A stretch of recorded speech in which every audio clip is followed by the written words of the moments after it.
What is up, everybody, and welcome to another edition of the Not So Stupid Podcast. Today's episode is going to be about eating iftar and eating at Azumas, because this was a really common follow-up question I had to the Ramadan podcast I posted last week. So we're going to clear the air on how to approach those things, because when you are invited to Azuma, or you're having one, or you're going to one, you can go in with the expectation that things aren't going to go so well. You know, you're obviously unprepared in the sense that you don't know what they're going to be serving. You're not sure how they're going to feed you. You don't want to disrespect anybody because you're not having their food, but it's actually a lot simpler than we make it out to be in our minds. And that's what we're going to kind of walk through today, is that whole situation, how to navigate it, how to make sure that you are still being respectful, enjoying the azuma, enjoying the food that's being served to you without overindulging, without it being a setback, without being lethargic afterwards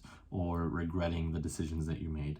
Because for a lot of people that have frequent azumas, that go out a lot during Ramadan, that have all of these different occurrences and events that they're going to be attending, they'll end up going in and out of Ramadan having gained weight. It's actually super common for people to gain weight during Ramadan, which is counterintuitive for a lot of people, because you're supposed to be eating less, quote unquote, because your eating window is smaller, but it actually happens way more often than you might realize. If it doesn't happen to you, I guarantee it happens to someone that you know, and people don't like that. Obviously, you know, they want to be able to enjoy Ramadan with their friends and families and enjoy the spiritual aspect of Ramadan, but they don't want to go through it and come out of it having gained weight. They want to go through it, come out of it feeling good, still looking pretty good or looking better, and having some sort of spiritual or emotional gain out of it as well. So managing this becomes really important so that you can get the most out of it after the month is over. And to start things off, you know, I'm going to roll with some of the points that I made in the previous podcast about how to prioritize food for when you're having iftar at your own home, right? This is going to be the simpler one before we jump into azumas. When we have iftar at our own home, it's important to prioritize having water first and foremost, having a solid glass of water, not just sipping water, getting a good 8 to 16 ounces of water in almost immediately. Having a fast digesting carbohydrate is ideal. This is going to be, you know, the easiest and most common one is going to be tamar. It's super helpful for you to have right when you break your fast. Then following that up with a fast digesting protein if possible. So the simplest way to do this is a protein shake, but there is a hierarchy of fast digesting to slow digesting foods. You know, whey is the fastest, egg protein is going to be the second fastest, fish protein, if you're going to have that available to you, is the third fastest, then white meat, red meat, and last is dairy protein. So that's kind of the breakdown of fastest to slowest, and depending on what you're having and how serious you are about your fitness goals, these would be ideal for maintaining energy levels, maintaining muscle mass, and maintaining a solid amount of protein intake on a daily basis. So that is going to be how you prioritize what you're eating first and foremost at your own home. Start with the fast digesting foods, you know, as the first things you eat. You can have, let's say, a date and fish. If you're serving fish, have that be the first thing that you eat. And then, you know, you can have whatever else you're having for that day. It's not exclusively only eat those foods, but just start with those foods first, so you get that solid boost of energy almost immediately, and you can build off of that as you go through the rest of your meal and the rest of your night if you're going to be working out in the evening. Now, beyond that, what else should you try to prioritize with that meal? You do want to include and incorporate color as often as possible. Color being fruits and vegetables. So, you know, if you're having salads, if you're having fruits on the side as a serving option, I guess a side for your dinner, that would be ideal. Or even as a snack later on in the day, having color is going to be important too. So making sure that you have some sort of option with that to accompany your plate of protein and carbs is going to be the best case scenario for you in terms of setting things up to have successful health goals, to have an enjoyable iftar, and to have an iftar that's going to help you, again, maintain your energy, maintain your mood, and go into the next day ready to attack the day, not feeling too lethargic and not overindulging on anything that you're eating. Now, when you do go through this, you know, I mentioned this in the last podcast, it's easy to and I'm sure you've experienced it at some point or another, overeat to the point where all you can do is lay down, you can't get anything done the rest of the night. That's not something we want to do. And that's not something, it's going to be hard to emotionally overcome because you're going to feel so hungry the whole day, especially the first week of Ramadan, and you're going to overload your plate and you're going to eat really fast because you haven't eaten the whole day and you're starving and you have all this good food in front of you. The first week always has the best food options in my experience. So you could accidentally overeat if you're not prepared or if you don't remember that this is something that happens. So in advance of that, make sure that you don't load up the plate as much as you think you want to eat. Your stomach is going to be smaller, your appetite's not going to be as big. Or, I'm sorry, your appetite is huge, but you're going to get satiated really quickly relative to this week leading up to Ramadan. And you really don't want to overdo it. So just have half to 75% of the serving you would think you would need to have to feel full, and give yourself and give your body time to adapt and tell you that it's full, because there is a delay between you feeling full and your stomach notifying your brain that you're full, and that delay can be anywhere between 4 to 9 minutes on average for the regular person. So if you're eating really fast, you'll feel full at a point. If you're eating really fast and you don't let your body catch up, you can eat for 5 extra minutes beyond when you actually felt full, and you'll feel really tired after that because you have so much extra food to digest right now that your body wasn't prepared to digest. So start with half to 75% of the serving you normally would. Eat that, give yourself a little rest, drink some water, and then if you're still feeling hungry, put another small serving of something. If you're not feeling too hungry, then you don't have to eat, you're done eating. So you then can go on with the rest of your day, do whatever you want, and build from there. Now, how can you do this at Azumas where you aren't in control of the food that is being made for you? The first thing I want to say is it's important to know and important to remember that at the end of the day, you have full control over what you put into your mouth. There is nothing anyone can do. No one's going to be force feeding you at these Azumas. They can load up your plate all they want and give you all the food and insist that you want to eat everything. You don't have to eat all that. Regardless of what expectation you set for yourself, no one actually gets offended if you're full and can't finish the food.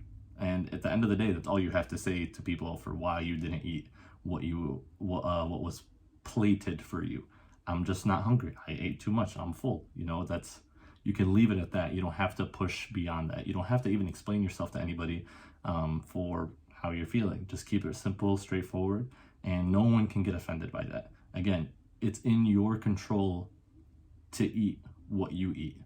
No, regardless of what's presented in front of you, regardless of what people serve for you, at the end of the day, you have control over what you do end up eating.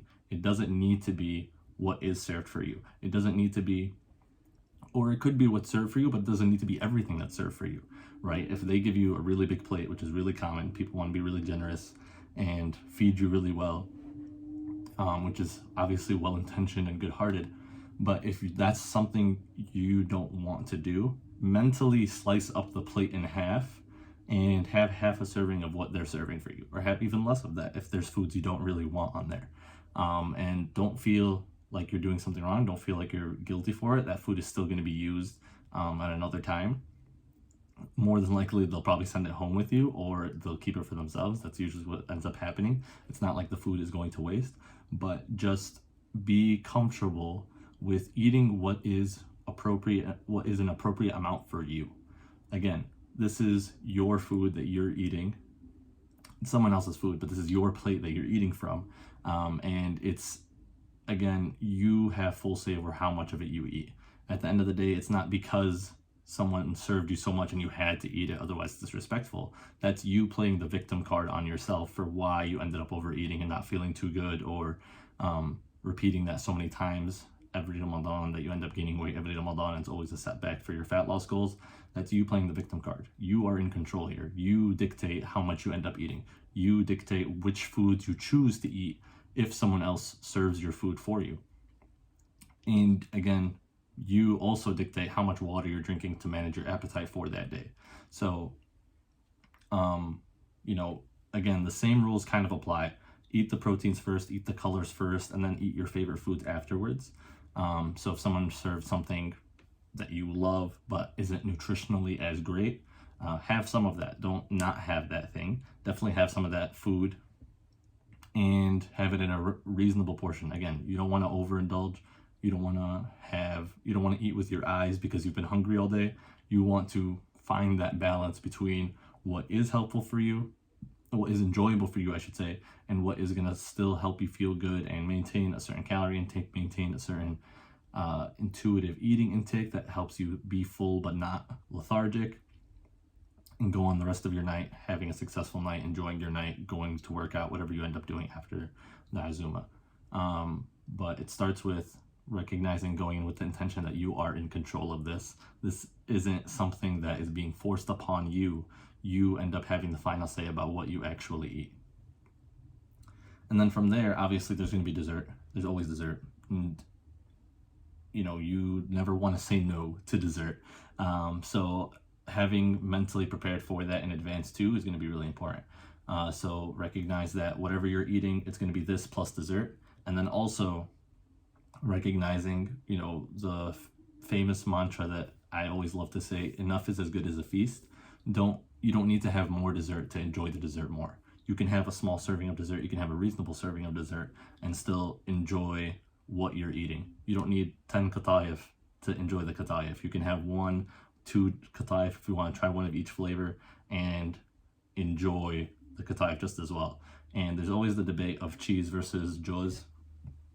During Ramadan, I want everyone to know I'm team juz, and there's nothing you can do to change my mind about that. Juz will always beat cheese in my mind for qatayif. It's not even a close contest for me. But back to the topic. Yeah, remember, if you want to have it, but don't have so much of it that, again, you're going to feel lethargic, that you're going to feel like you're missing out on anything or anything like that. You don't need more to feel more content. You don't need more to enjoy the food more. You can have 1 serving, eat slower, enjoy the taste of the food, feel it in your mouth, feel the chews and the texture and the flavor, and love it just as much, if not more, than having so many more servings of it. You're in control of this. This is your decision for how much you end up having, how much you end up enjoying it too. Like, it's obviously, if someone makes it really good, it's easier to enjoy than if someone doesn't make it as good. But you have the decision of whether you take the time to enjoy what you're eating or whether you just zoom through it and just try to constantly have that flavor in your mouth to change. Constantly have that flavor in your mouth to just keep eating it, and hold that through the rest of the night. But yeah, that's how I would approach desserts and Azumas. Go in understanding you are in full control. Recognize that you won't be offending anybody if you don't finish your plate, and you don't have to explain yourself to anybody if you don't finish your plate. Whether they serve you or you are serving yourself, it doesn't really matter. Again, it's the same thing at the end of the day. You're just going to approach it a little bit differently. If someone serves you, you are mentally cutting things up so that you're not overdoing it, and then making room for dessert in your mind and having a reasonable amount of dessert without overdoing the dessert. Again, you can enjoy without overdoing. You can have 1 serving and love it just as much as having 20 servings. You don't need more to enjoy it more. Enough is as good as a feast in that regard. And then from there, I always recommend moving after Ramadan, or after Iftar, I should say, and that's a really common thing people do that I love people do, is going out on late night walks, walking to the masjid, walking around the neighborhood in the evening between Maghrib and Taraweeh. That helps a lot with digestion, and it helps a lot with just staying active, feeling better, getting more energy throughout the day and the evening so that you can do the things you want to do. Definitely a big proponent of that, and I highly recommend doing that with your friends and family, the people that you're going to have Azumas with, whether you're visiting them or they're visiting you. It's a great activity. Even if you end up just going outside and sitting around, whatever you decide to do, it's still going to be a fun bonding moment to experience that together and make Ramadan what it is, a time to come together and enjoy yourself with the other people and share stories and laughs and things like that beyond what you do on your own in terms of the spiritual development. But that, I think, covers everything for Azumas and Iftar. I hope that you found this helpful and that you have some skills and tools that you can take with you going into the iftars and azumas this Ramadan to continue building on your goals, or at least maintain your goals and not have any setbacks. Yeah, thank you again for listening, everybody. Hope, inshallah, Ramadan Mubarak to everyone, and we'll see you guys on the next episode.